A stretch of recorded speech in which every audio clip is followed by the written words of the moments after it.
Man's Opinion. Today I am reviewing the Shakespeare in the Park production of Twelfth Night, written by William Shakespeare, directed by Saheem Ali, running through September 13th at the Delacorte Theater in Central Park in New York City.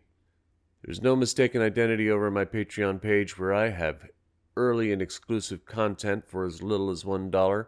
Patrons get early access to reviews, interviews, and the latest episode of my classic cinema podcast, Yesterday's Matinee.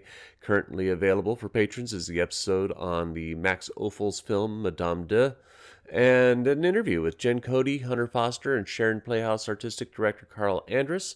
Thank you to my current patrons, especially my Neo and Hamilton tier patrons, and welcome to the new ones. Links to my Patreon and podcast pages will be in the description. After nearly 2 years, the Public Theater has reopened the Delacorte Theater for free professional Shakespearean theater in a park, choosing one of Shakespeare's more accessible comedies for its grand reopening with Twelfth Night. Director Saheem Ali uses broad, visual, physical humor to accentuate Shakespeare's dialogue, which is already laced with delightful double entendre throughout. The play primarily focuses on Viola, played by Lupita Nyong'o, who has been shipwrecked on the coast of Illyria. In a new country she is unfamiliar with, she disguises herself as a man using the alias of Cesario. She works herself into the court of Duke Orsino, played by Chris Davis, whom she grows feelings for. Orsino is attempting to woo Olivia, played by Sandra Oh, and uses Cesario to assist him in courting Olivia. Olivia instead falls for Cesario, not knowing that Cesario is really the woman Viola.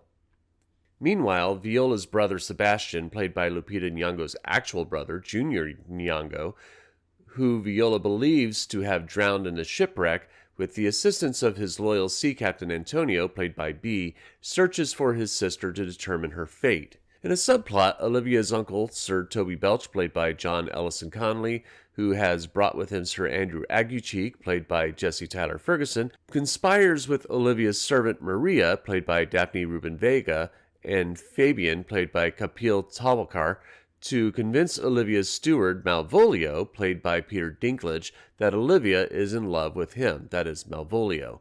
If it seems that this B-plot has nothing to do with the rest of the story, well, yeah, you'd be right. For most of the play, anyways. Hang in there. It all ties together in the end. Along for the ride in all of this is Festa, the Fool, played by Moses Sumney, who appears in the various scenes and adds his 2 cents of humor. I've seen a fair number of productions of Twelfth Night at this point in my life, and this is the tightest production I've ever seen. The production runs under 2 hours with several musical interludes led by either Festa or a string quartet. It's ironic that Festa actually starts the show with a musical version of Jake's All the World's a Stage monologue from the Shakespeare play As You Like It, not Twelfth Night. It's an interesting choice, but it works textually as a stock introduction, and it does set the musical tone for the show with a classical soul R&B fusion that's going on. The all-star cast is excellent, meeting Ali's vision of the play, leaning into the theme of queer love, with Viola as a man in love with Orsino and Olivia in love with Cesario, who is actually a woman. Ali accentuates this with additional sexual tension between Antonio and Sebastian, and also a little bit of play between Toby and Andrew. The choice of casting B, who is genderqueer, and Jesse Tyler Ferguson, who is gay, in the roles of Antonio and Andrew, respectively emphasize these queer themes. The two do a great job of making the roles their own through Ali's vision of the play. Ferguson, who has more material to work with, is particularly delightful in giving Andrew a flamboyance that is really funny throughout. The rest of the cast is excellent as well. Lupita Nyong'o is marvelous as Viola. The little beats of where she forgets who she is pretending to be as she begins to fall for Orsino are delicately detailed with nuanced shifts of voice and physical composure.